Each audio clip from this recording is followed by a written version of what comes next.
In the Bible, Jesus' best friend and disciple John recounts the very bizarre story of when Jesus first appeared to his disciples after his resurrection. As I read this, I invite you to close your eyes and imagine being present for this incredible moment. On the evening of that first day of the week, when the disciples were together with the doors locked for fear, Jesus came and stood among them and said, "Peace be with you." After he said this, he showed them his hands and his side. The disciples were overjoyed when they saw the Lord. Again, Jesus said, "Peace be with you. As the Father has sent me, I'm sending you." And with that, he breathed on them and said, "Receive the Holy Spirit." As if seeing Jesus alive after witnessing his death wasn't strange enough, Jesus does this really odd thing where he leans in and breathes on them. To make it even more weird, as he breathes on them, he tells them to receive the Holy Spirit.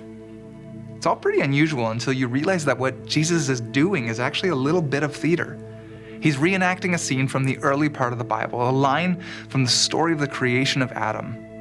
In Genesis 2 verse 7 it says, "God formed a human from the dust of the ground and breathed into his nostrils the breath of life, and the human became a living being."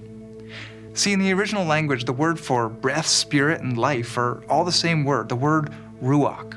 The breath or spirit of God was placed inside us to give life to our dust-formed bodies. And when the resurrected Jesus breathed on his disciples and said, "Receive the Holy Spirit," he was reenacting this story as a way of saying, once again, I'm inviting you to be filled with Ruach, or spirit of life of God, to be spiritually resuscitated into new life.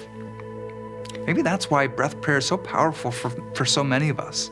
It's the practice of aligning our own breathing with a word or simple phrase in a way that turns our breathing into prayer. The idea that our breathing becomes a connection point to the Ruach of God, and a recognition that the Holy Spirit flows through us just like the air we're breathing. As we breathe in, we prayerfully take something into ourselves, God's love, joy, and peace. As we breathe out, we're releasing something, shame, guilt, control. And we repeat it, sinking the truth ever deeper into our bodies, in our minds, and our spirits. This morning, we want to use the words of Jesus in this particular story, receive the Holy Spirit. And as we breathe in, simply say with our minds and our breath, I receive. And then as we breathe out, we'll say the words, and I release. And use that part of the practice to release any fear, shame, or guilt, or need for control that might prevent you from experiencing God. So let's breathe in, praying, I receive, and I release.